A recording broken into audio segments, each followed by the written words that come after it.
Hi, I'm Kelly, and this is Jamie, and this is Fanmade. We're talking about things that we like. Anyway, let's get into Owl House. I just watched Kelly, like physically try to... I don't know, it's like the opposite of hyping yourself up. It's like trying to downplay it, I guess. Just to, like, be in the space to be able to start speaking. It was like an exercise in mental strength. I commend you for that, yeah. Thank you. I think we all just need a little, like, deep breaths, meditation after the Lord. Thanks to Them episode. So, you know, we're just gonna try our best to stay calm. Yes. Everyone listening to the Fanimated episode, are y'all good? Are you guys drinking enough water? Are you okay? Like, tell your parents you love them. Like, make time to meet up with your friends. Get 8 hours of sleep. I want you to be okay. Take care of yourselves, please. We've been through a lot, okay? We've been through so much. We need to make sure we're taking care of ourselves. Oh my gosh. Kelly, I can't even talk about the name of this video call because we haven't done the spoiler warning yet. Okay, well then here's your official spoiler warning for the Owl House up through Thanks to Them, which is the episode we will be discussing today. Right. That just released this last week, and it's been a week. Oh, it has been a week. I've been struggling. Because I first watched it on Sunday, so, like, for the past 5 days, I've just been like, I don't know how to deal with It's like growing up and having, like, mental problems for the first time. It's like, I don't know how to deal with the thoughts that are in my head and the feelings that are in my heart. Yeah, that's how. Yes. That's what Thanks to Them has done to me. I like, since I watched the episode, I've been, like, in this weird mix of, like, the highest of highs.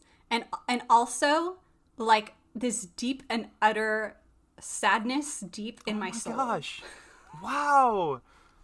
I don't want to say I've felt the exact same thing because I'm sure I haven't, but, like, I get that a little bit for sure, and I think that is weirdly common among people who've watched this show. Oh, dear. So yeah, we should probably just, like, dive into it, because, guys... This is only a 46 minute episode of The Owl House, and they jam pack a ton of stuff into it. Like, that's, like, honestly my first note is just to say, like, yes, kudos to them for, like, fitting so much in. And, like, yes, the pacing was rushed, and that is a bummer, but, like, as we know, The Owl House Season 3 was shortened into these 3 specials, and so they had to do what they could with the time that they had. And from my perspective, they did an amazing job fitting so much into this episode and still having it have emotional resonancy. Oh, absolutely. Yeah. What is, like, without credits, probably, like, 44-ish minutes. Mm-hmm. So it's, like, a third of the length that a lot of blockbuster movies are in theaters right now, right? It's, like, 1/3. And I felt like I watched an entire season, which we kind of did, I think.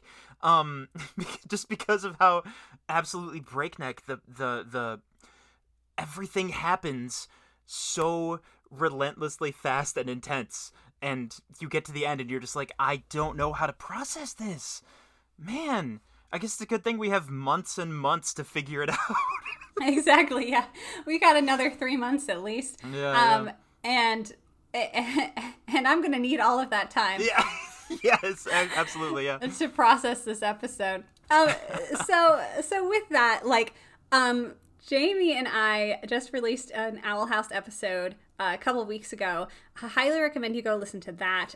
If you haven't, or if you haven't seen the show, The Owl House, there's just a lot there. Go back and listen to that episode so you know where we're at. But, like, briefly, like, for a quick, you know, where we left off, okay, for this season 3 premiere, where last we left the kids, okay, they were trying to prevent a genocide. They witnessed a murder. They confronted a god, yes. And then they were pushed into an alternate dimension. Right.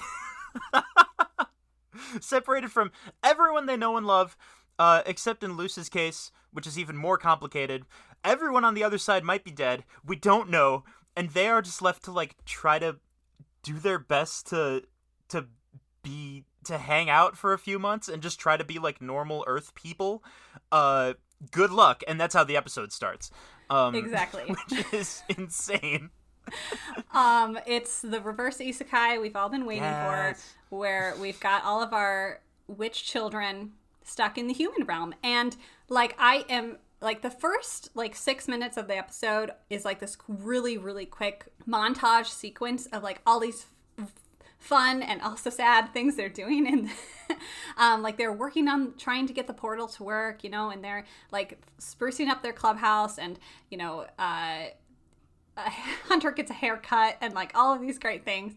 And so I'm grateful for that and other things that we'll talk about in the episodes that, like, show the, like, fun and happy things too, you know, like right. Like, these kids did, you know, and Willow says this later in the episode even, that, like, you know, even despite the hardship, like, they still got to spend a whole summer together. Like, they spent several months together and made a lot of good memories, and I thought that was really sweet. Absolutely. Yeah, it really is, like, I feel like this is just going to be known as the montage for this fandom. Like, you say the montage, everyone's going to know what you're talking about. Because it was so... every shot was either something really, really cute and wholesome, or something, like, genuinely interesting for the characters. Like, the haircut killed me. Yes. Something that everyone has been waiting for forever, like Luce coming out to her mom, which was adorable. Oh my gosh, that was so, like, good. Yeah, like, every single shot is killer. And it's just so... fascinating and fun and goofy, and it makes you wish with everything in you, like, gall, I wish there had been more time. Exactly. I feel like I'm just beating a dead horse by, like, keeping repeating that, but it's true. Like, this whole episode, you're just like, it's amazing, and you can just imagine how much better it would be. Like the Hunter haircut, which I absolutely adore. You know, he sees Caleb's and Philip's reflections in the mirror and then frantically cuts his hair in a state of panic because he doesn't want to be like them. But, like, that feels like it could have been, like, a whole, like, B plot of an episode. And they do it in, like, 10 seconds. Like, yeah, so many of those little things could have been... I mean, I guess there's no point in saying this about every single shot of the special, which I'm tempted to do. But so many of those little things could have absolutely been way, way, way, way more. And, yeah. Way more fleshed out, yeah. But what we got was really good. Of course, yeah, the Luce coming out to her mom is so adorable, like, and so cute. I absolutely love that. I love V. I love that V... Like, just in general in this whole episode, like, she gets to have her own identity too, and, like, yes. Be her own character. And she's like, I just wish we had more time with her as well, because she's so cute. Willow cutting Hunter's hair is so freaking adorable. It's really cute, yeah. And, like, I just have so many feelings about Huntlow, and I want them to be together, and I think it's kind of just already kind of canon, but unspoken canon. And it seems that way. It really feels like it's going that way. And she's so supportive of his, like, nerd obsessions. Yes. Everyone else has the perfectly, like, justified, understandable reaction of, like, oh, buddy, no, not that look. But Willow is just like, do not take that off, because this is amazing. And Amity is like, I don't think you should. I think you should change. And Willow's just like, don't listen to her. It's so sweet. Also, like, I love that everyone was theorizing that Willow is going to be, like, the one keeping everyone strong, and, like, you know, she's going to be the emotional support and whatever. And it's like, no, Willow, it was just crazy this episode and ran around like a wild lunatic, and it was fantastic. Yeah. Man. Yeah. So here are all these kids, and they're stuck in the human realm, and they're making the best of it, honestly. And they just, like, they made this little family, and it's super cute. And yeah. Camila even at one point is like, I never expected to be a mother of 6. Yes. And, like, Camila, like, we talked about this last episode, but like truly, she's the GOAT. Okay. What a legend. Yeah. Not only is she like okay. One of the things I wanted to see this episode was like, oh, I bet we're gonna see someone have a nightmare scene or something, and then what I didn't expect for Camila to be the one to have the nightmare. Yes, that's an extremely good point. Yeah, because we were so prepped for everyone else's trauma. Like, never did it occur to me that Camila would be going through her own things because of Luce being gone for so long, Luce finally being back, and like all of the finally getting Camila's perspective on why she sent Luce to camp. Yes, killed me.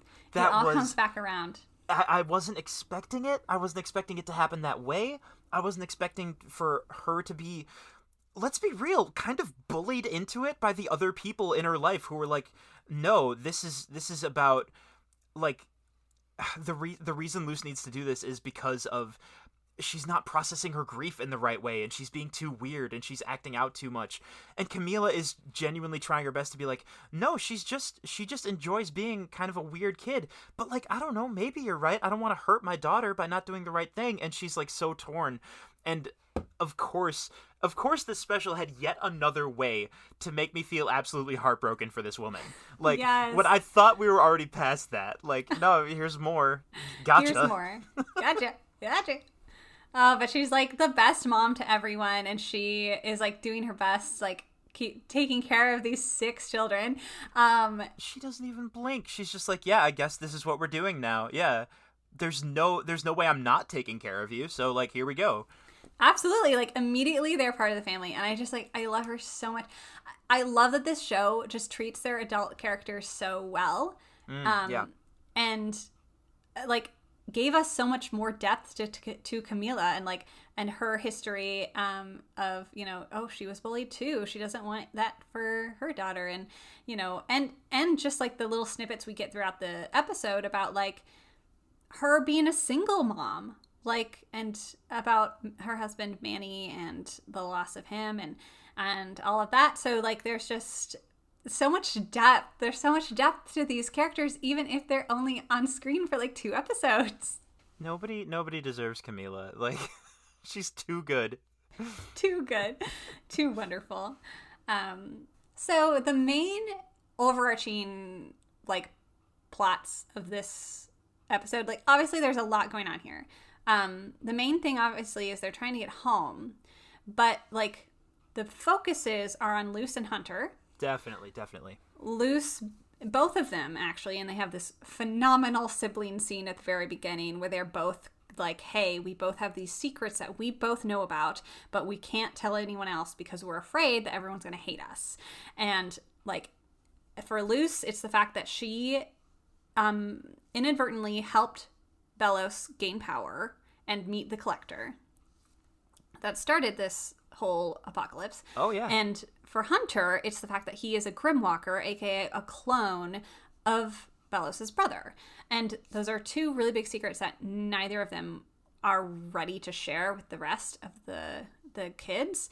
And so for Luce, it's really, really weighing her down, and she feels like it's her fault that everyone is stuck there and they aren't with their families. Like, she's really putting a lot of weight on herself that it's all her fault, and she's feeling so much guilt, and like she honestly feels like it would be better for her not to, you know, keep inserting herself into this conflict. Right, and not to go back at all, and to just like, if they were to find a way, if they were to finally succeed at this goal, to stay behind and just like wish everyone else well on their way, which is so wild to think about, but given how much they show you like slowly and methodically and painfully how she got to that point, and it sucks because like it's in her design too. You guys, they designed and animated like a depression version of Luce, and it's so hard to watch. It is so hard to watch. It's still like, it's still Luce, and it is still done with respect, and it is still done with being careful, but also, man, this is not what I wanted to see. No, she's just so sad. Yeah. And like at one time, she's making a scene in her classroom about like, some historical figure and basically talking about herself, but in a different sense. And she's just like, yeah, this person shouldn't have, there's death and destruction everywhere they went, and they shouldn't have even, existed. It'd be better if they didn't exist. And I'm just like, loose. We don't need any suicidal teenagers in this show. You need to stop. You need to stop for for my sake. Because I can't handle what's happening right now. Yes. That's where I'm at, yeah. Oh, no. And it's interesting, like, Jamie, last episode we talked about how much we loved Amity and Luce together, and that they were, like, they were just so open in their communication. And then look at us now, and, boy. Like, Luce is keeping secrets from Amity, and it hurts so much because you're just like, Amity, of course, is going to be there for her no matter what. And, like, at the end of the episode, she explicitly states that and everything. But it's just so hard to see Luce this way and feeling like she can't even open up to the people who are most important to her. And she feels like she hurt them, even though it was not her. Right. It extremely 100% isn't her fault. But, like, in a way, it is also understandable and kind of relatable how she can believe it is her fault. Like, I think in a sort of vague way that is something that a lot of people are going to be able to latch onto, of like the tendency to blame yourself for something where if it was any other person you would immediately think, oh, of course that's not their fault, of course they're doing the best with what they could. But when it's me, suddenly, yeah, no, it makes sense that that's on me, And I think, like, this is definitely projecting a little bit, but I also think that's something that, like, I've talked to other people about. Like, that's a real thing, and to see it happening to Luce is just, it's rough, man. It's really hard to watch, but it's really well done. It's tactful and it's hard. It's hard. Luce's guilt is one of the things I really, really wanted to get to, because in the last Fanimated recording, I think I was wrong about this. I had pretty good confidence of, like, where things were, because right before the finale, Luce and Hunter talk, right? And Hunter is like, essentially, me being a Grimwalker is the level of bad secret we don't want to get out as you helping Philip, right? And Luce is like, I agree that we're not going to tell people. Like, I'll agree to keep those a secret for now. And I thought she's going to change her mind about that, because she's already told Ida, and Ida didn't disown her or anything. Ida was like, this is not your fault, and I want you to be happy. Like, you don't need to beat yourself up for this.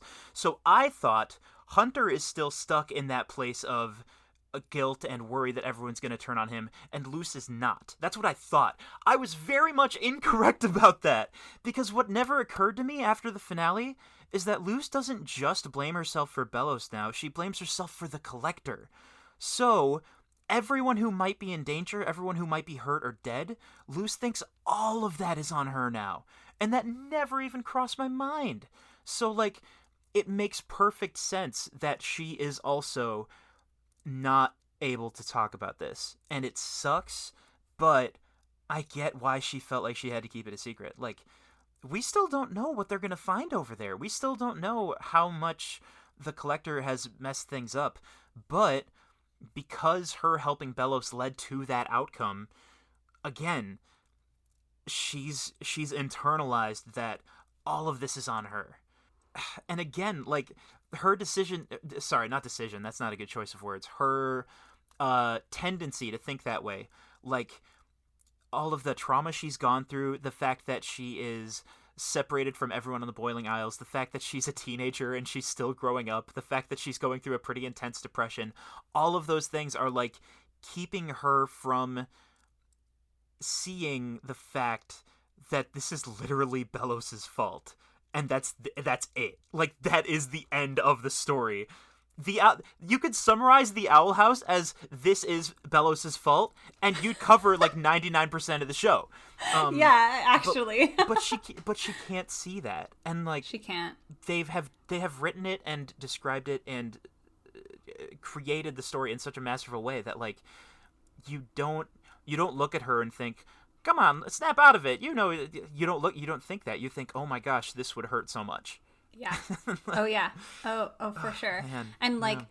I mean, Belos is such a well-written antagonist. Yes, right? Oh man. Because of course he makes you feel like it's your fault and not his fault. And like, and you know, he is manipulative and abusive, and you know, he in the mindscape, you know, when Luce learns that he is Philip and she helped him meet the collector and all, like, he really digs into that to hurt Luce, and like to see the lingering effects of that for episodes and episodes and episodes.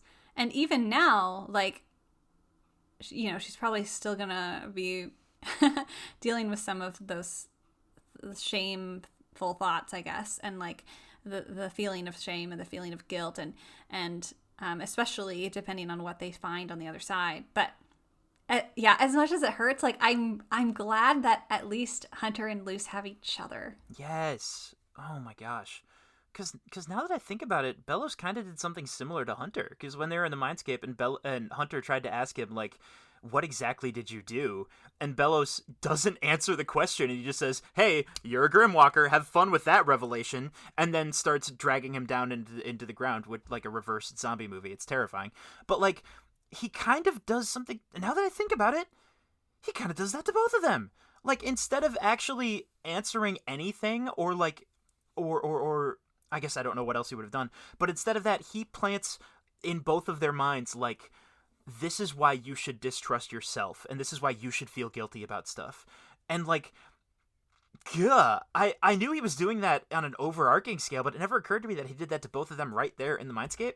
And man, I feel gross now. Ugh, yes, Lord. And they're both like dealing with that, yes. like several episodes later, and still struggling with it, because like it takes a long time to like retrain your brain out of that. And so they both have such low views of themselves, and it's so hard. But I really like going to Hunter, like, we see so many instances in this episode of Hunter getting better, of Hunter finally seeing himself as worthy, and it's absolutely, it's A++ writing, but also how dare you? It's the cruelest trick of all, yeah. Oh, because, they knew exactly what they were doing. They knew what they were doing. I love that Hunter has found sewing, and like, you know, he's sewing again, and he's such a dork about it. And like, I love, like, he and Gus are obsessed with Star Trek. Yeah. Oh my Lord. Knowing how things go down at the end of this episode, the cruelest thing they could have possibly done is give Hunter a scene where he says out loud, I like who I am right now. Because you monsters, you absolute animals. Like, that's seriously one of my favorite lines in the whole episode. Hunter is with Flapjack looking at the mirror, and, you know, he's like, oh, you're right, Flapjack. Even if I'm not who I'm supposed to be, I like who I am right now. And, like, it's so good. And it just, like, this whole episode really, like, I don't think Hunter's arc is over necessarily, but this really is, like, culminating together, because, like, you know, his original statement that kind of got Flapjack on his side was saying that he wanted to be able to choose who he was, instead of just like taking a prepackaged identity from Belos. And then like here he is, like this episode is that. This is him finding out who he is, and he did it in the human realm. And like he, you know, he fixes everyone's clothes. He has patches all over his clothes. It's so cute. He loves wolves, and he like is like just so happy. Like, one of my favorite scenes too is we get this beautiful, precious scene between Gus and Hunter just in the basement chatting, and like Gus is like, you've been smiling a lot more since we've been here. And Hunter's all like, oh, well, it's not like I don't want to return. It's just like I need a way to pass the time and like, shoving it off. But really, it's like, Gus is like, no, it's good to see you happy. Like he's actually happy for once. Like our boy is happy. Hunter is happy. That's never happened before. It never happened before. What a concept. What a concept, y'all. Like, it is so pure and wholesome and wonderful. And, like, it tears me apart that, it all comes crashing down at the end. So before we get to the end, the quick scene that I also need to talk about is between Luce and Hunter when they go into the shack, and it's like, Hunter keeps thinking he sees Bellows, and so they're like prepared to like beat him up. They go by themselves, of course, because of course they keep not inviting the rest of the gang into their shenanigans because they're dumb. Because they're dumb. And like, I absolutely love that Hunter got to be kind of Golden Guard-esque for a minute. Yeah, totally. Like added that layer of confidence when he put on a mask. I think that's really funny. And I kind of miss the Golden Guard sassiness. But then like when they don't find anything and like they're down in the basement and they're both like, oh, we just want to protect everybody. And Luce is like, and that includes you, Hunter. You're family now. And yeah. She says it so casually too. Like she doesn't even think it's that big of a deal. Like, yeah, you're family now. Yeah. Like, of course, I'm gonna do whatever I can to keep you safe. Like, you're not just the person who protects anymore. You are also the person that being we're protected. Gonna protect. Yeah. And Hunter starts sobbing. Oh, man. And it's the best moment got me. The whole show so far. Like, was just that moment for me of like, Hunter has spent his whole life not truly belonging to a real family. Oh, yeah. And being torn from his in a very abrupt and traumatic way. Right. And then he's found it. Like this episode has given Hunter everything. He's like, he has an identity, he has a family, he has people around him. Like, this goes back to like our discussion, our last Fanimated discussion about how this show is all about found families. And like, this is another instance of that. Like, Hunter has found a family. Luce is his family, and they are siblings. They're best siblings. And he like breaks down, and I it's such a beautiful moment, and I cannot get over how perfect it is. It has nothing to do with his position or what he's doing or any kind of performance or like or like the conditional love of like, yes, you belong, but only as long as you keep either impressing or being useful or anything like that. It's literally just Luce being like, no, we're going to protect you and I'm going to take care of you because you are you. Like, that's all we need. And like, he just like, because he's still got the mask on so you don't notice it right away, and he's just like, oh, huh. And he turns to the side a little bit, and then you can kind of hear it, and then you can kind of see tears, and like, it's so rough, man. Like, I want to say it was unexpected, and I think it is still fair to say it was unexpected, but not because it doesn't make sense to cry in that situation, because it totally does in hindsight. It's just that, like, given how TV usually works, that's not the moment where I would expect someone to start crying. But again, in real life, with those emotions and with those situations, it makes perfect sense. So at the time, I was so caught off guard. I'm just like, I have to stop the episode. I have to like go. I have to go cry myself. Like, oh man, that was rough. It was yeah. It's such a good scene.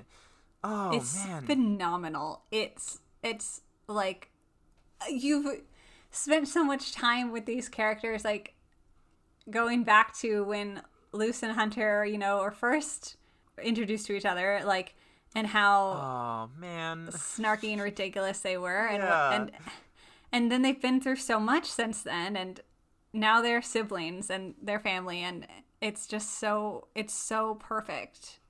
Going from "you are a bad person and I do not like you" to this is the double character arc to end all double character arcs. It's so nice and like healing and good.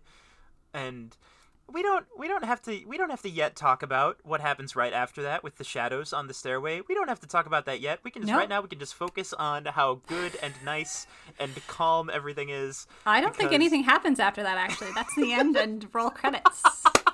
Yeah, it's the end of the episode. Yeah, everything's good. Everything's happy. And everyone's happy. And everyone is healing.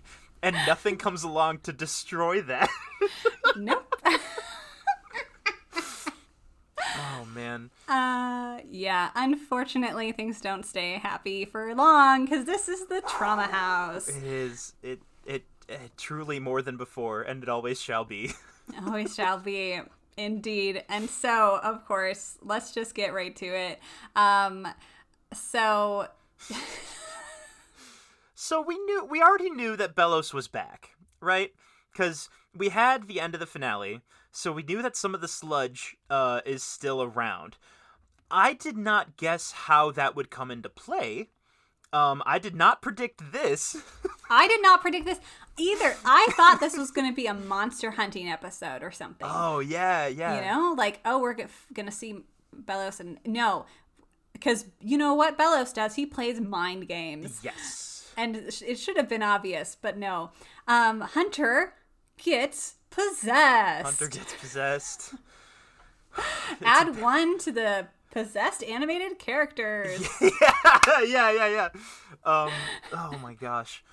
Everybody talking about how like that we have the holy trifecta of like Gravity Falls and this and Amphibia, but it's just like creepy villain possessed characters. Yes, these poor children are all getting possessed by evil things. It's fantastic. Oh, man.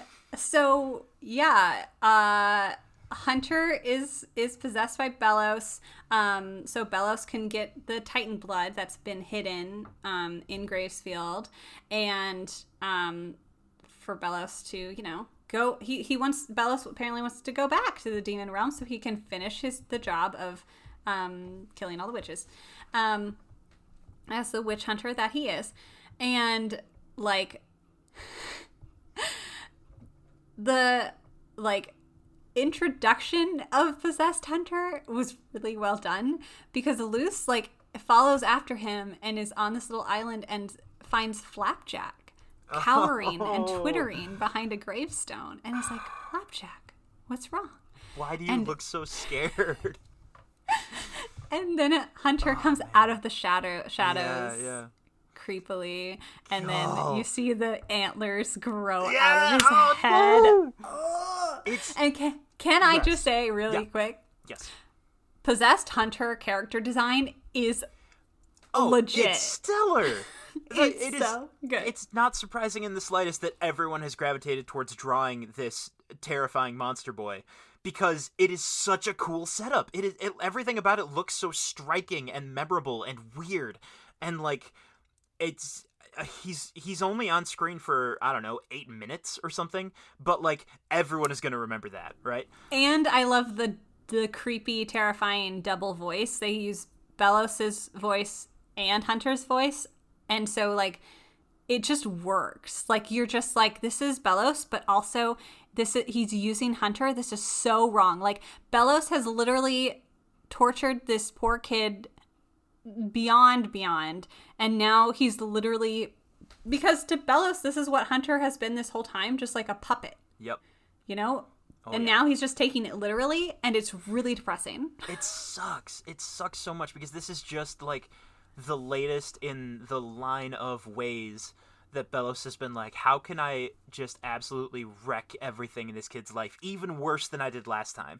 And like, here we are again. I'm tempted to say this is the thing that Hunter is most terrified of in the world, except it's not, because I don't think he ever even conceived this could happen, because why would he? Who would have guessed that this was an option?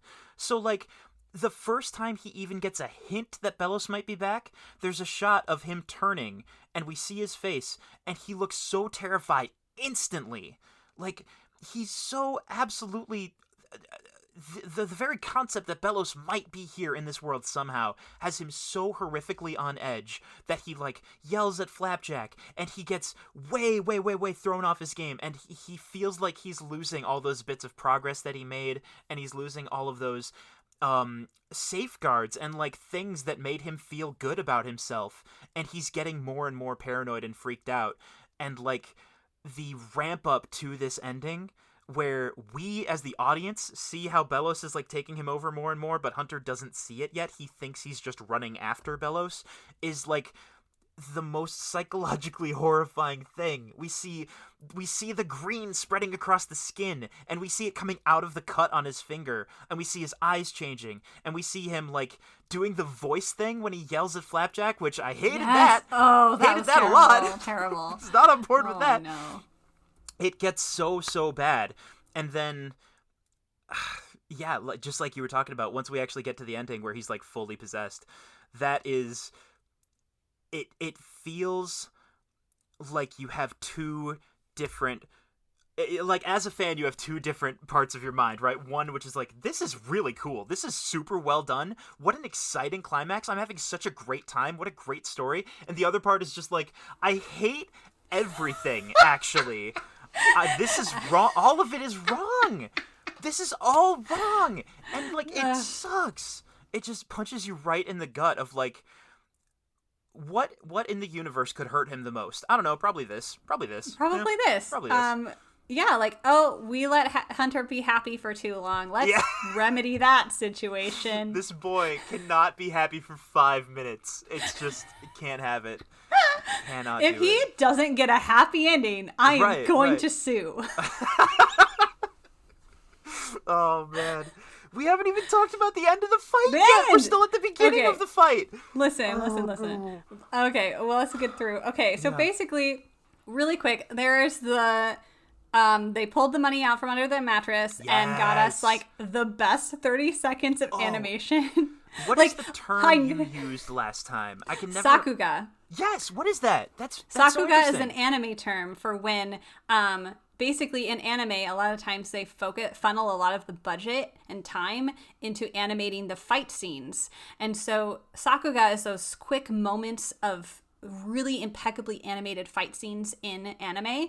Like, think Demon Slayer, right? Like, the last whole season, right? It's like kind of okay, it's fine, whatever. And then the last fight scenes happen and you're like, oh my gosh, this is why I like Demon Slayer. It's because the animation in these fight scenes is impeccable. So that's the term I was using. And it's the same concept here. It's like they have this really quick moment of this fight with Bellows that they insert in the impeccable animation, and like you can notice as soon as, like, because possessed Hunter is talking and then it switches while he's talking. So I noticed that. Really, really clearly see the switch, and even just the moments when he's, like, speaking, not even the big action moments, but just like how he talks, and it's just like the mouth moves in a different way, and like it's all so satisfying. Like, my animation heart is full. It's like the split second before he says, "Because of you, we can finish our work as witch hunters," and like because I've watched this ending 10 minutes like 10 times, I swear to God. Same. More than I've watched. Listen, I've watched this whole episode maybe like 3 times. I've watched the last 8 minutes 1,000,000 times. Yes, me too. Yeah. Okay, it makes perfect sense that this is an anime term because when he launches the first attack and Amity just, like, breaks through it, the shot of her, Gus, and Willow running forward, it's anime. It's anime. Like, this is 100% one of those videos where someone was like, what if I took these weird cartoons and made them an anime? Blah. Like, this is that. It's an anime. It looks so good. Oh my gosh. My jaw was on the floor. Yeah. My jaw was on the floor. One of my favorite parts was Willow, like, grabbing the goopy arm out of the ground and slamming it to the ground. You know, like, that was an awesome move. I loved that, like, V runs up and, like, tries to suck in all of the magic. Like, I forgot she could even do that. Like, yes, I hadn't watched that episode in a while, so I had forgotten about a lot of the Basilisk information about how, like, they could like consume magic, and, like, Bellows and all his cronies were, like, running these experiments on them and keeping them in cages and stuff. So for her to get in a shot that like genuinely hurt him, that was great. Oh my That goodness, was we love fantastic. that so much. Love to see V stepping up. Yes. And then of course, like Flapjack is twittering and pecking at Hunter, and Hunter is trying to fight it, but not and not anyway. So anyway, Y'all. Hunter/Bellows grabs Flapjack and is like, "Oh, you don't want me to hurt your precious talisman," and with Hunter's own hands, pierces Flapjack. Yeah. Right through. It is really, really. The sound design is horrible, and the silhouette is horrible, and the seeing the fingers like these long claws as if they're going straight through him but also crushing him at the same time is horrible. It's so awful. And then, like, Bellows is starting, because this is what he does with Talisman. He breaks them and, like, sucks their souls. And, like, Bellows starts to do that, but then this is the moment that Hunter finally is, like, no, like, you can gain control, because he's, like, probably furious inside of his mind, right? And, like, absolutely losing it over Flapjack. And, like, it's so sad. And so, like, Hunter's able to regain control for a little bit. And, like, but just seeing Flapjack like that and in that state and all broken, that was and not sad, okay. That was I have been taken advantage of. I trusted these people. Listen. This is not the murder I was expecting this episode, okay? But yeah, then of course when Hunter regains control, this is my other favorite like part in the episode, because this is the moment where Hunter is stepping up, like standing up for himself, standing up against his abuser, and firmly like stating these are the things I want. And he's like, and it is so heartbreaking because he wants just the simplest thing, like he wants to be a normal kid is basically what it is. Like, he wants to go to school. He wants to play fire derby with his friends. He wants to learn wild magic. He mentions he wants to learn how to carve talisman, which I love. Yeah. Oh, like, man. He just wants to be a normal kid and all these things. And he's like, I want to be out of the Emperor's Coven, never go into that throne room again, etc., etc. Like, this kid is fighting the most evil person I've ever seen.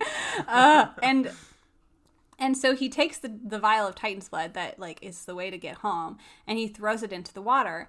But that's when Bellows regains his control and jumps in to go get it. But something that I didn't really notice or recognize until someone was talking about it online is, like, I don't think any of the kids know how to swim. Because if they grew up in the boiling isles... where would they swim? Okay. Because the ocean is boiling. Oh my gosh. So... that never occurred to me. That never occurred to me either. Like, but with that context, it makes more sense that Hunter just, like, straight up cannot swim. Yeah. So it wouldn't matter if Bellows sort of has an idea of how swimming works. It wouldn't matter if he's in the body of someone who, like, can't. Yikes. So then Hunter is drowning. Yeah, to add to everything else. Oh yeah. And best mom Camila jumps in after him. Is just once again proving why she's the icon. Like, too much time has passed without Camila doing something absolutely incredible. So of course she's just like, I am not even going to hesitate. I'm just going to save this child. Yeah, boom, done. Exactly. Love it. And I want to, really quick before I forget, like, going back to Hunter's, like, all of his I want statements, like, I want to talk about this really quickly about how, like, this kind of goes back to, I feel like, the religious trauma or the trauma abuse of, like, being in the Emperor's Coven, of, like, you know, he spent so much of his life thinking that he had a grand purpose, like a great and terrible purpose of, you know, the Titan has big plans for you. This is who you need to be. Like, you need to be who the Titan wants you to be, etc., etc. And for him, he's like, no, actually. Yeah. Like, Finally, yeah. Yeah, like he doesn't have to second guess every decision. He can just choose the things he wants and the things that are good for him and the people around him. And that there isn't only one right and true way, but you just have to like love yourself and love other people. And like, that's what I was like funneling into that whole situation. No, definitely. And it's not even just it's not just that like Hunter wanted one thing and the people around him were like, no, do this other thing instead. Like, that is a part of it, but also the messaging was so like, this path of being the Golden Guard and serving the Emperor and serving the Titan, this is best for you. This is like what you should want. Like, this is being told over and over, day in and day out, that this is the best thing for you. Like, you can literally see how that has, going back to season 2, you can literally see how that has messed with like his own perception of what he wants. But with occasional glimpses, like when he's talking to Luce and that what you were mentioning, where he's like, at least you get a choice. Like, he's still in there. I don't want to make it sound like Hunter's a robot. Like, Hunter has, I mean, it's just kind of like we were talking about last time. It's the conditioning that he is, like, he's both himself and he is also all of this that has been put in his brain, you know? And like, that finally coming to a head and him saying, him giving this little speech, I mean, it's like, it's exactly like you said. That is what makes it so powerful. That is what makes it hard to watch, man. Everyone in this show gets character development, and this was Hunter character development time. That's for sure. My gosh. So anyway, Hunter is dying/dead.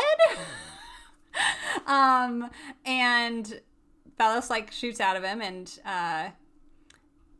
gives his little like, I am doing this to save your soul spiel. And right, he's back in goopy monster form, yeah.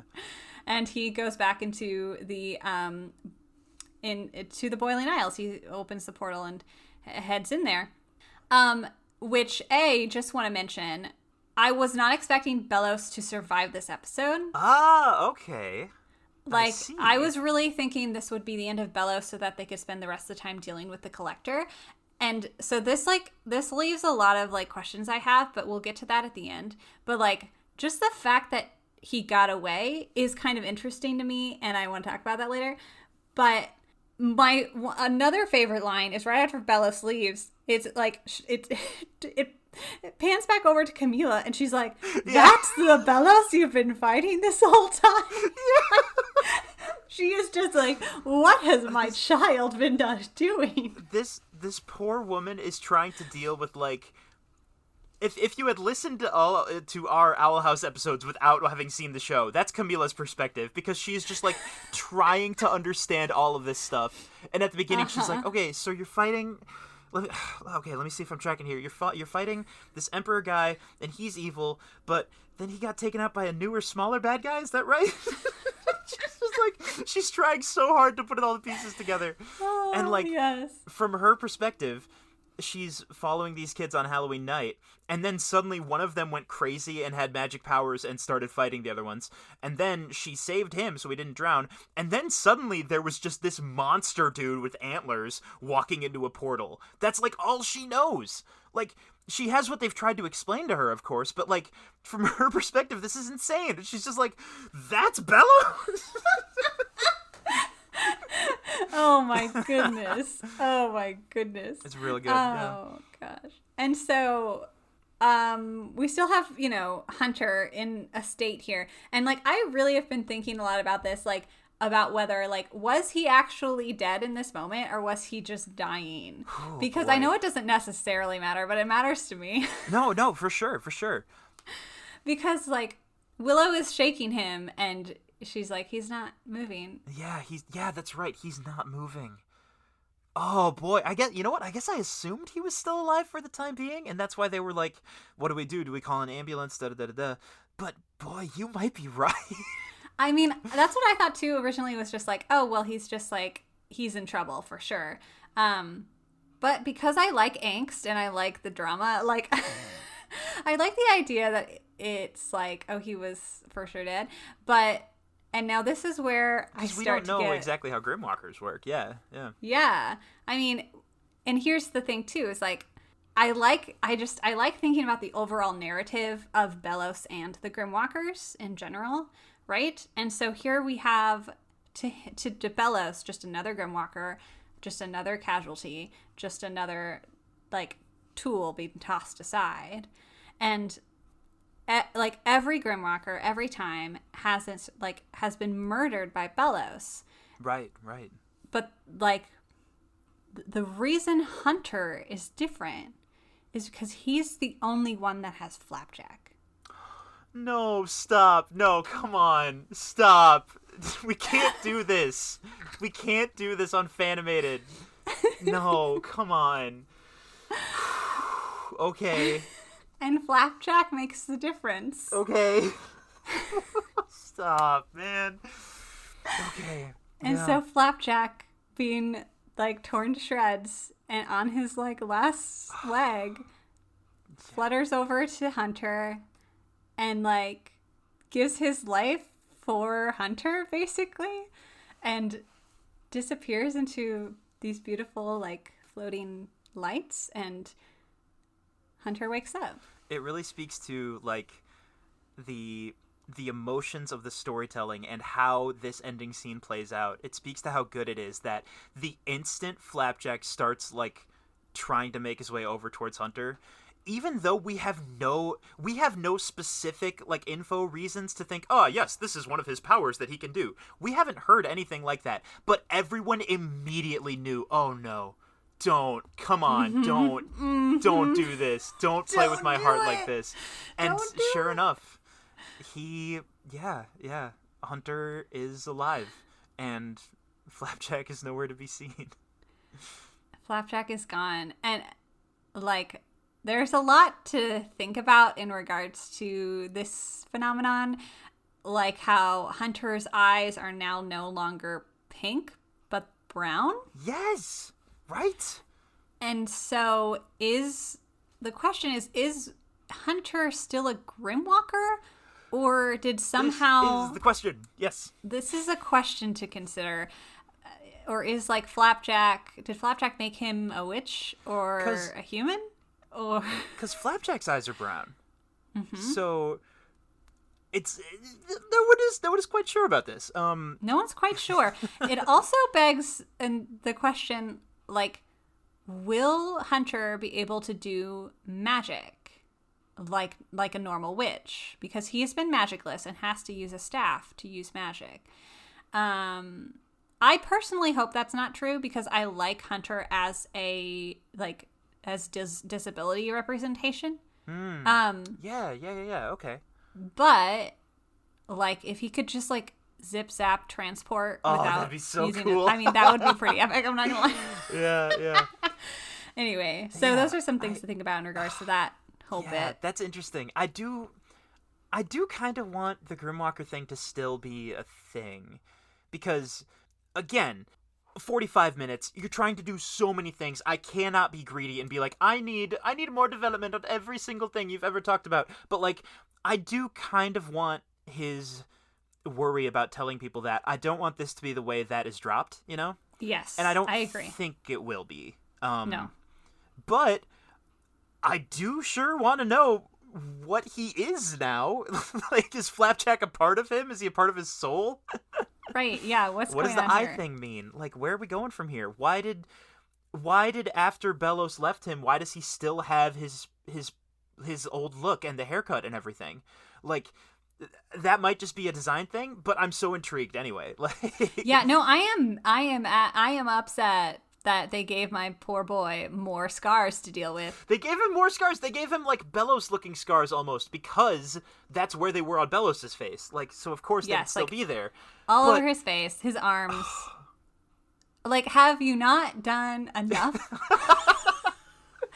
And then you had to kill his best friend. Yeah. By his hand, kind of. It sucks. And of course, like, you watch this special, and then over the next couple days, you go online, which is a bad idea, because you keep seeing more and more people pointing out, here's all the foreshadowing, here's the line where Hunter says, don't worry, Flap, if Bellows really is here, I'll keep you safe. Just, yeah, pile it on, sure, throw more at me. Yeah, why not? I'm fine, everything's fine, I'm not crying about this. It keeps happening. Ugh. And there's so much foreshadowing. Yes. And how did we not know? How did we not know that Flapjack was going to be It sucks. the one to die? Like, after I watched it the first time on Sunday, I like had to go like take a walk just because like I needed a minute, man. I just had to think about my life and stuff. And this just hit me out of the blue, and it was mostly thanks to some things you had pointed out to me.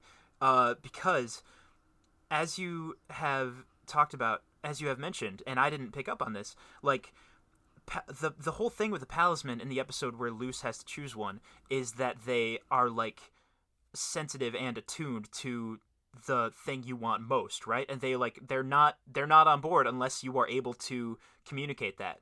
And you pointed out that Flapjack doesn't really bond with Hunter, doesn't really choose him. I might be mixing up some of the terminology here, until he says that line about like, at least you get a choice, and he like admits, even if for only a second, that he does want more, right?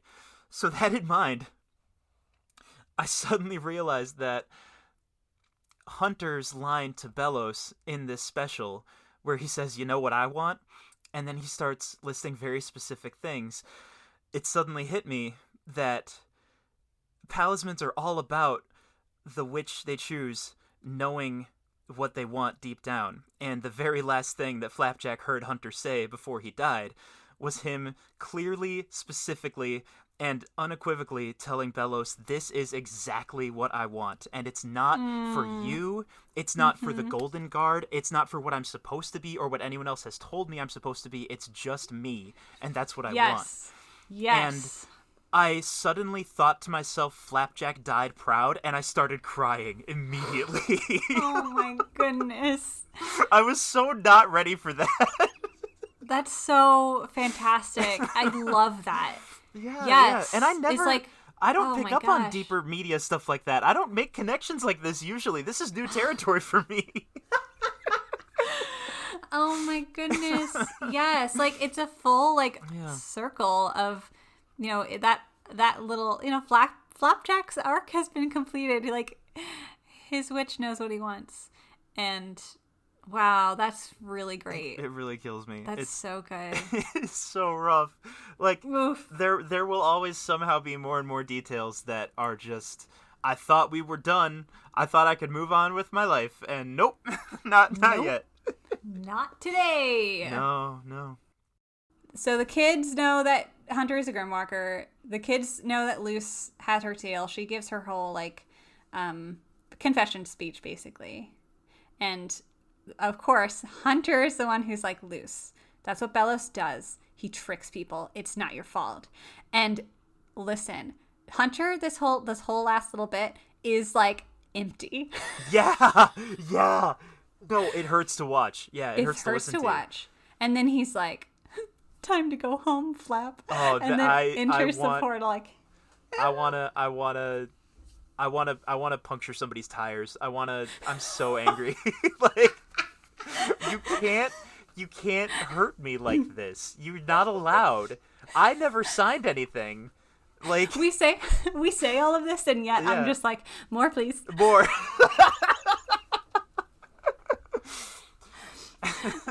This is the emotional release I need. It kills me. Y'all, when we got on this call to record Fanimated, I thought it was going to be like the Trauma House 2 or something, and Kelly had the audacity to name it R.I.P. Flapjack. So even before we started recording, I'm just like, doop-de-doop-de-doo, time to open up this, and I'll probably be fine. Oh, okay, cool. So now I'm in a sad mood again. You know... more reminders that our favorite animated bird is dead. Yeah. But, like, I truly have been, like, the first couple days, like, I was actually doing okay. Like, I was doing all right. I don't think it had really settled into my brain yet. And, like, now I am just like, because every time I see a piece of fan art, every time I like read a fanfic, every time I encounter Flapjack, I'm like, oh my goodness, he's like, in my mind, I guess I just always assumed like Hunter would always have Flapjack. Flapjack is the one who got him out of his abusive home, basically, and helped him get to where he is, and like is his emotional support animal. And like for Flapjack to not be in the equation anymore, like I am genuinely concerned for Hunter's well-being. Like I think he is a different person, you know, from before, and he was more confident and all of that, like all of these wonderful things we saw in this episode. But also, like, I don't know, it's just hard because like ultimately what needs to happen, like before he only had Flapjack, but now he does have a lot of friends and his found family, so like at least he has other people to lean on. But I'm just really interested to see who Hunter will be in this next episode. Like, is he gonna still just be like heartbroken? Is like he says to Luce at the end, like, let's do this, let's fight back for Flapjack. Like, is he just gonna be Mr. Revenge? Like, what is his who? I'm very intrigued. I'm very interested to see how Hunter will behave now that Flapjack is gone. I've got to the point where I'm starting to genuinely wonder if Hunter is going to kill Bellows. I would not have thought this a week ago. I would not have given this serious credence a week ago. I absolutely wouldn't. But multiple times over the last couple days, the thought has popped into my head of like, nah, yeah, they wouldn't do that. But would they? Maybe. Like, I'm not saying I want that. I want to make it clear, for the record, I'm not saying that's what I want to happen. I'm just saying this show has surprised me before. Okay, well, really quick to wrap up, like, what happens. Obviously, like, all of the kids except V stays behind. And Camila, they all go through the portal, and that's kind of, like, the end. We don't see the other side of the portal. Y'all, Camila deciding to go back with them is such a great moment because it is funny and a little bit unexpected, but it's the kind of unexpected where you think about it and you're like, yeah, of course she's not letting them go alone. Like, what are you thinking? She's the one to be like, let's do this. Let's kill Bellows with a baseball bat. Again, like, so happy with this show and how it treats adult characters and how it always, like, the adults treat the kids like kids, but not, like, in a condescending way, but in a, like, you guys can't do, like... Right. I am an adult, and I am stepping up to be an adult in this kid story, because that's what adults should do. Oh, man. She's the best. She just, like... It's right in the middle of Luce trying to give her speech. Oh, and the whole reason Camila interrupts her is because she knows what Luce is going to say, because she saw the diary entry. So she knows Luce is going to be like, I am so wrapped up in my own guilt right now that I don't think I should come with you because I'm just going to somehow ruin things for more people. And Camila is just like, I know what you're going to say. You're going to say, take me with you to the demon realm. And everyone is surprised. Oh, it's the best.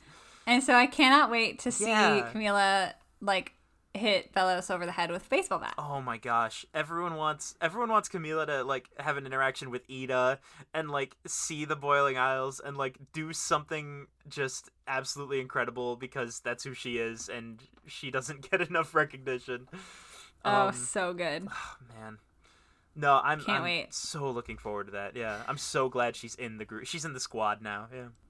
But with, like, kind of some other thoughts and ideas about going forward, like, I truly, because again, I did not think Bellows was going to make it out of this episode, because in my mind, I was like, okay, well, they've got to wrap up the Bellows thing so that they could deal with the collector for the next ones.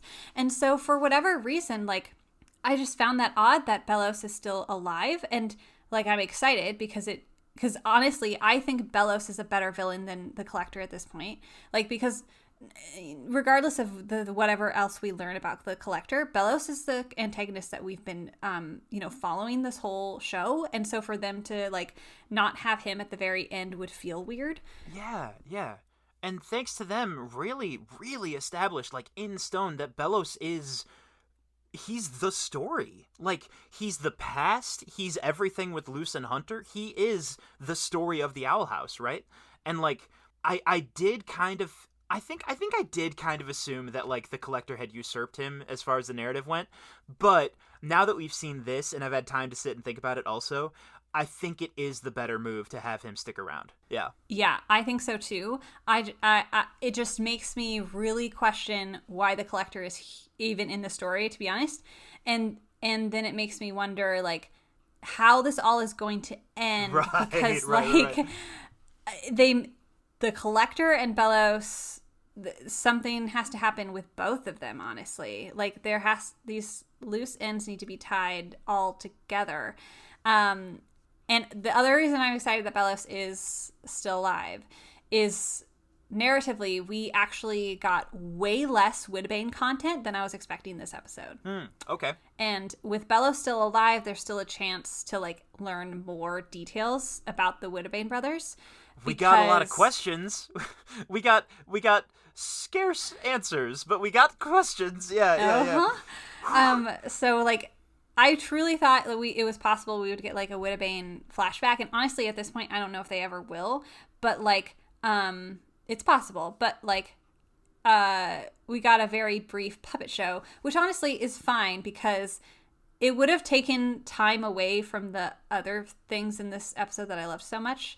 And it's kind of, honestly, it would be kind of pretty interesting to just like go through this entire show, never ever actually seeing Caleb.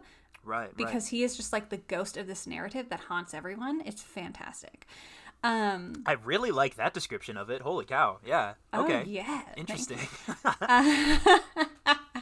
It's true. He's just like, he is the reason Bellows is crazy.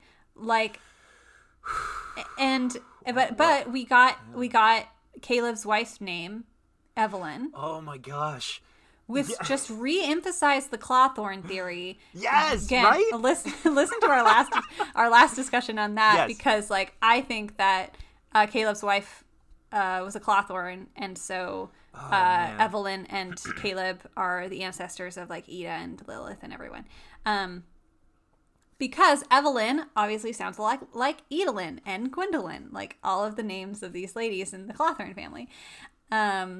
And we also learned that, like, for some reason, Flapjack is involved with Evelyn. Yes.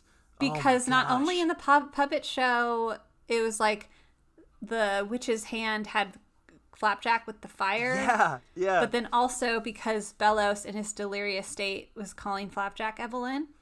That was horrifying. Like, that was not fun. The moment you realize that Flapjack might be about to die is the same moment he says this absolutely buck wild line of "Goodbye, Evelyn." And you're so not ready for a curveball like that, and you're just like, what does that mean? And then while you're thinking that is when the death happens. And it's just like, you have piled too many horrible things in the exact same half a second, and oh boy, did that hurt. Like, it hurt a lot. A lot. So yeah, there's still possibility we'll learn more things, but I kind of like it as all of these just like hidden things and weird stories, and like maybe they will never know the whole story, but like one thing I would love to see from the next episodes is possibly going back to like the Clawthorn estate, where I think like the portal that Ida found when she was a kid resided, and like hopefully maybe we could see a few more Woodbane clues. I love the Woodbane brothers so much. I love the narrative, and I love the fact that it is this overarching hidden thing just constantly in the background, and like I just every little crumb that falls, I'm just like yum yum yum. Yeah. And it's so fascinating that there may be an absolutely huge connection between the two sides of this show. One being the human Woodbane brothers, and the other one being, I would argue, Ida. So, like, the fact that everything is going to come together like this, if it does, we don't know for sure yet, but the fact that 80% of the theories we talked about on the last recording have been proven correct, and the other 20% have not been proven yet, but they seem really, really likely. Like, the fact that it's all coming together like this is so interesting that I almost don't know how to describe it. We are at Gravity Falls levels of nuclear hype and excitement right now. It's absolutely buck wild. For sure. It's insane. I can't believe y'all were right about this stuff. I can't believe you figured it out. I love those little hidden nuggets. I'm all about it. And man, there are some people who are even more like attuned than I am, for sure. And I love to read everyone's theories. And so yeah, like we've just got a lot more to discover, a lot more to happen here. So with that, like, I do have a few questions about your thoughts about, what might happen in the next episode or episodes. I have thoughts. Great. Well, here's my first question is, what's your take on, like, what the state of the Boiling Isles will be when they return? I think everyone... Okay, to start out, I think everyone is alive. Okay, I agree. I don't think it would do the story any good to have them show up and certain characters are already dead. I just don't think that's likely. However, I do think we are in, how to put this, Weird Mageddon, Bill Cipher, except less vindictive and more child god who doesn't know what he's doing. I think it's gonna be real weird, you guys. I think we're gonna be in some kind of nightmare zone where everything is a game, including the laws of physics, and I'm extremely worried about that. Like, I don't know how are they gonna find Ida? How are they gonna try to help the situation? Are they gonna have to fight the Collector, who's mentally like a 6-year-old? What? There's so many more questions than likely answers, right? Yeah. The fact that we only saw the Collector for like 30 seconds at all makes this whole game like so impossible to try to figure out. Like, it could be anything. The possibilities for when they come out of that portal are so they're so vast and different from each other that you have no idea where to even start.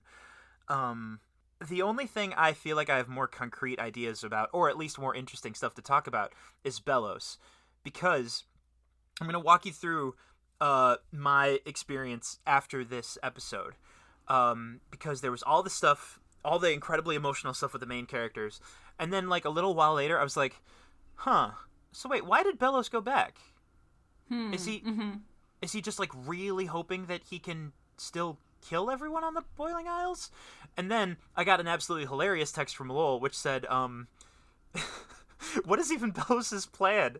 Like, he can't beat the Collector. Everyone hates him now. He has no plan. He only has vibes. And I thought that was the funniest thing I'd ever heard. So for a while, that's the headspace I was in. Like, man, this story was awesome. Thanks to them is awesome. But that wacky Bellows, he doesn't have a plan right now. He has no idea what he's doing. This is going to go badly for him. Then a couple more days passed. And then I saw something online, which was a little bit, shook things up a little bit. And it was, so Bellows, over the course of Thanks to Them, gets better and better at possessing animals, carcasses, and eventually people. And they didn't even have to say the next logical conclusion of that, which is, oh no, guys, what if Bellows tries to possess the Collector? Or, hey, you guys, what if Bellows tries to possess the Titan? No. No. Would they? I don't know. I can see the Titan. I don't know how, but in some way I can see the Titan coming back. Right. I can see this happening so clearly. Because why put such a focus on Bellows possessing, like, the deer and the rabbit and stuff if he's not trying to get better at it, right? Like, I'm extremely worried. Oh, no. Stop it, Jamie, stop. Oh, I truly wish I had come up with this on my own, but I definitely did read it somewhere, yeah. Oh, man. Again, people online are just on top of it. People are amazing, yeah. The fans of this show are neurons firing constantly. I am light years ahead of you. Yeah, I'm playing 5D chess. Well, that's definitely more thoughts than I have on Bellows because again, I was over here just thinking we'd see the last of him. The only thing I can think of is that he'll just go back to doing what he always has done, which is like manipulating people and possibly even attempting to like build another Grimwalker for some reason. Ooh, okay. Or something, but like I don't think we have time for that, honestly. So it's gonna be weird to have him in the Boiling Isles, but not as, because he can't just go back to being emperor, because again, that's not the status quo anymore, and also none of the people that were in his power and in his system are gonna be okay with that anymore when he tried to kill them. So like, exactly, it's gonna be a really weird shift no matter where he ends up. Yeah, it's gonna be strange. But personally, I think that whatever has happened on the Boiling Isles, like, we're gonna be reunited with people pretty quick after they return there, and that like maybe there's, you know, the cats/bats are like hanging out somewhere, hiding out, or whatever it is. But I'm really, really looking forward to some like family reunions. Yes. I need to see all the kids like be Right. reunited with their families. That's going to be fantastic. and especially Ida and King, because it's been such a long time. Like, I don't think King is gonna be okay. oh yeah, I think King isn't gonna be like, I think King is gonna be hanging out with the Collector, and like Ida is alone. yes, that's right, because King was specifically like, oh, you promised you'd play with me. Exactly. Oh yeah. He might be separate from everybody. Uh-huh. Oh no. Oh, I don't Also, like that. I Yeah. would really love, just because I love the angst, Yeah. if like all of the adults thought like all the kids were dead or something. Oh no. Oh, I know that's really no. depressing, but like I just, they didn't know what happened. They just woke up and then they were gone. No, stop, because the only person who could tell them they went through the portal safely is King. But he's And stuck King with is the with the Collector. Collector. No. Oh no. So they could just think that they're all dead. No. This Sorry is to awful. make you more depressed, but Oh, this is so bad. Oh, Lord. either way, like, my thing about like it being full apocalypse is just the fact that like the Collector doesn't have a very clear like vision, and then B, there are so many people on the Boiling Isles that like there's got to be some sort of slapped together hierarchy and like Yeah. democracy or something happening, so that like I just feel like it's not full on like every man for himself sort of idea. I feel like the people have come together in some sort of unity. Yeah, I could just get don't that. know what that looks like. But that's like my theory. I could be totally wrong. This will all be like totally null and void in a few months. But I have another question, and it pertains to another thing that I thought was going to happen this episode and didn't. And it's Luce's palisman hatching. Yeah. And I was surprised that it didn't happen this episode, but it makes sense because Luce is in a horrible state of mind. Oh, yeah. And she hasn't, like, she was thinking she was not going to go back to the Boiling Isles. So it makes sense that, like, it's not going to hatch until she actually decides what she wants to do. Like, you know, and so that's going to be, like, a big, great climactic, dramatic moment. And I'm really excited for it whenever that happens. But another, like, people online theorizing have changed my mind about what I think Luce's palisman is going to be, and now I am fully on board. The snake camp. Yeah. There's too many mentions of snakes and illustrations of snakes in this episode that it's like, okay, it's going to be a snake. Sometimes in the same frame as the egg. Sometimes like next to the egg. Yeah. No. Even I was able to pick up on that one. I kid you not, I did not notice until people online pointed it out. And I was like, thank you. This is why I have a Tumblr account. Right. I feel like that's likely. It would seem really odd in retrospect if it's not a snake. I love the little ideas people are putting together of, we first thought it would be a bat, but now it seems like it'll be a snake, so what if it's a snake bat? That just warms my heart. The designs are so cute. I love that. It seems... Oh, someone else noticed that one of the shirts Luce is wearing is the medical symbol that's like the snakes going around the. Oh, there's a word for this. I can't remember it though. Yeah, I know what you're talking about, but I don't know. I don't remember the word either. No, me neither. Yeah.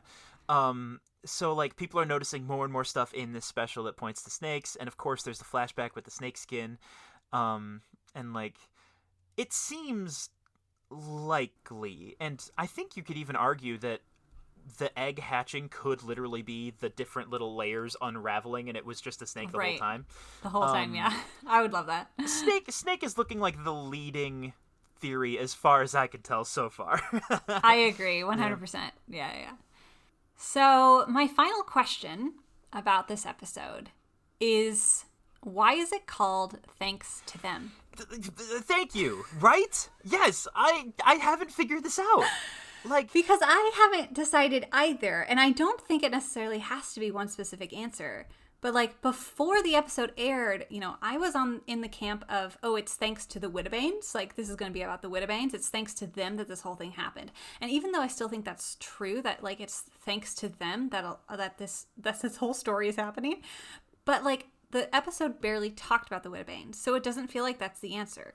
Yeah. That hadn't even occurred to me until you mentioned it last time, and at that point I was like, oh my gosh, that's such a weird, more like unsettling tone than I was expecting from this title, and I was fully expecting that to be it when I watched it, and then I watched it and I'm like, just like you said, I don't think that totally fits, but I can't think of anyone else.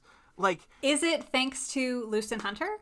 Like, is it, it's thanks to Luce, like she's blaming herself, and thanks to Hunter, he's possessed. But what would be thanks to them in that case? That everything's bad. That's as possible as anything, man. Is it thanks to the found family that they found that Hunter's still alive? Oh, yeah, is it maybe. Thanks to the people that they are missing on the Boiling Isles that they made it back? Like, is there so many interpretations? It is possible that in the next episode someone will just tell us. Like, someone will, like this is what popped into mind when you mentioned Hunter. Like, hypothetically, a scene where someone asks him how he was able to come back and how he was able to like fight off Belos's control for a little bit, and he might even just straight up say like, it's because of you guys. Like, you were the reason I was able to, something like that. But that's just my favorite answer so far is that it's actually about Masha. Like, it's thanks to them because they're them. I love that. That's a good joke. Yeah, good joke. because they were the one who figured out that it was a rebus and that it was like a code at all.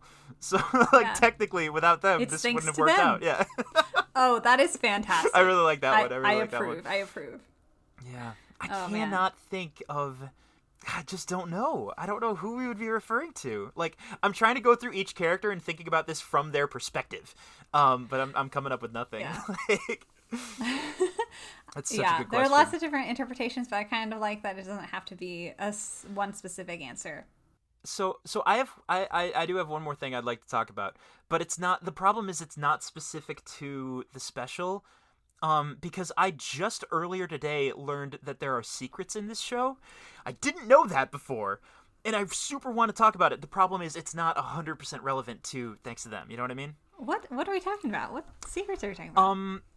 Two big ones. One, that the first letter of every episode spells out secret messages. Yeah. You did know this one? Well, I know that the last three all say, like, the first word of each title of the last three episodes says thanks for watching. That is extremely cute, and I love it a lot. But no, I was just told that the first letter of every episode in seasons 1 and 2 spells out messages. What are the messages? I'm not sure yet. I have to go check. I didn't memorize them.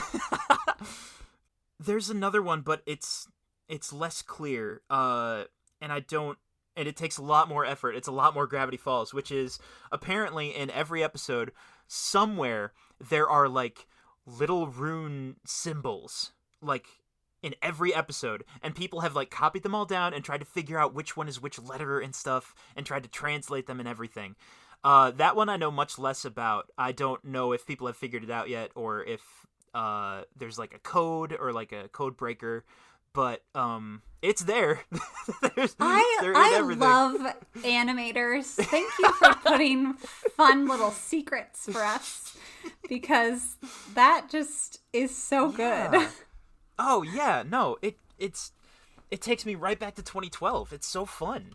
Yes, I am in this Gravity Falls like mindset now. Fantastic.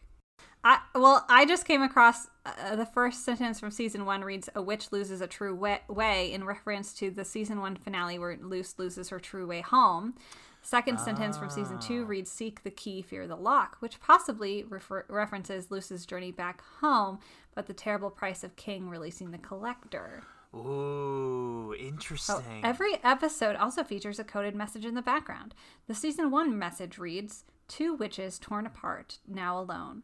2 hearts of stone. A curse of feathers and mud. A betrayal of blood." This message directly references Ida and Lilith's relationship. Yeah. But honestly, it has a lot of Wittebane. That's where I thought it was going at first, actually. Yeah. When it was like hearts of stone, and I immediately thought of the statues. Yeah. Mm-hmm. The second season message reads, "Seething seas and puppet strings, he no longer dreams of kings, as above rush darkened skies, as below his father lies." Whoa. That I need to read that one again. Seething seas and puppet strings, he no longer dreams of kings, as above rush darkened skies, as below his father lies. Sounds like it's referencing King. Yeah, I can't think of anyone else who would fit the line "his father lies." Mm-hmm. But the rest of it, well, at the beginning I thought we were talking about the collector maybe, but like... Yeah, at first. With like on earth? I have so many more questions now. Okay, so the titles for all 3 episodes of season 3 are Thanks to Them, as we know. Okay. For the Future, which will be the next one. Okay. Uh-huh. And the final will be Watching and Dreaming. Wow. And of course, the first word of every one spells out thanks for watching. Man. For the Future, that sounds really epic. Yeah, yeah. So that'll be next up, For the Future. Watching and Dreaming. I don't know what to think about that one. I don't know what to think about that. But it kind of makes me wonder if we'll get more epilogue-y bits. Oh, sure, it could be. Yeah, they were able to fit an insane amount of story in this one, so maybe they'll be able to do the same thing with the second one and have the climax then, and the third one is like... Where are they now? Where are they now? Honestly, I would not mind just like a chill episode at the end to just say, look, everyone's happy. It's fine. But here's one more caution that I have about going forward is that we do still have 2 episodes of Crazy, and they've already murdered a beloved character. Right. And so I'm kind of like, are you... Like, I just feel like no one is safe. Oh, no. Yeah. Because, like, this isn't even the end of the show. Like, this kind of thing happens at the end. Not at the beginning of the end. Like, there's still a possibility for some bad things to happen. Like, Ida lost an arm last, season. Yeah. At the end of last season, and now we've lost Flapjack. Like, what else are we gonna lose? Because personally, I think it would kind of be like not very good build-up narratively if they just stop making consequences happen suddenly. Right. Just because they're too afraid to kill off a character. But like, I legit could still see that happening. Oh no, it's very possible.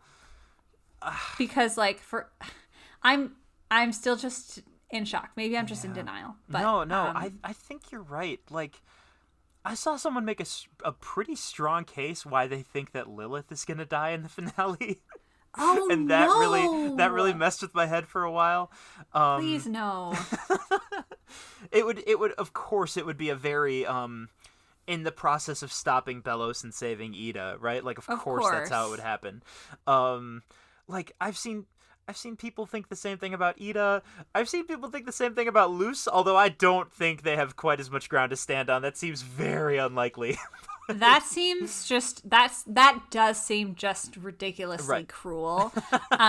Honestly, like it, because before this episode aired, I really was like considering King or Hunter to be deaths in the future, and like, oh man, after Hunter losing everything, I can still go either way with like, okay, this is all that Hunter has to lose. But then again, I still just like the narrative, like conclusion of, Philip and Caleb until the very end. Okay. I wish you hadn't said that. Okay. But then again, it's like, well, Hunter did already kind of almost basically sacrifice himself and kind of died already. So, like, I don't know if they would do it again. You know what I mean? Yeah. Oh, yeah. Wow. All I know is that but again, I'm over here still in shock that Bellows is even alive and that the Hunter Bellows, like, character arc isn't done. Yeah. So there's still something I don't know. But yeah, maybe, like you said, Hunter is going to kill him. Maybe it's going to be self-sacrificial, and I have no idea. I don't know how the Collector fits into this. I don't know how King fits into this. I don't know how the Owl Curse fits into this. I don't know, but gosh darn it, we're going to theorize and write fanfics and freak out for 3 months, and we will get back to you when we see the next episode. With all of that, I hope everyone is doing okay. I hope you, like we said, are taking care of yourself. Yeah. I hope you were, getting a nice snack for yourself while you were listening, or, getting yourself some tea. And we'll just all get through the holidays together. I do have some very fun things coming up for the holiday season on Fanimated, so make sure you're following us. We are doing a Fanimated gift exchange where I've got all of the, regular guests forcing each other to watch their favorite things. So that'll be really fun. But we will be back in a couple weeks with something else before then. Thank you to the Fanimated crew who supports us on Patreon. You can support us as well at patreon.com/Fanimated. You can follow us on Instagram, Facebook, and YouTube at Fanimated Podcast.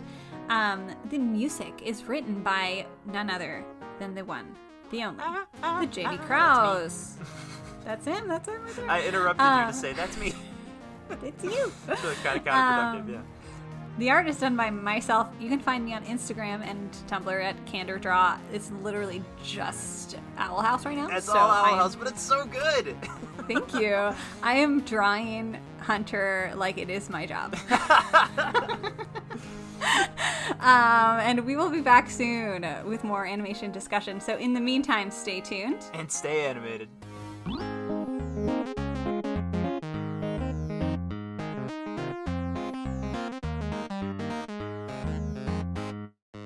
But then season 2 is...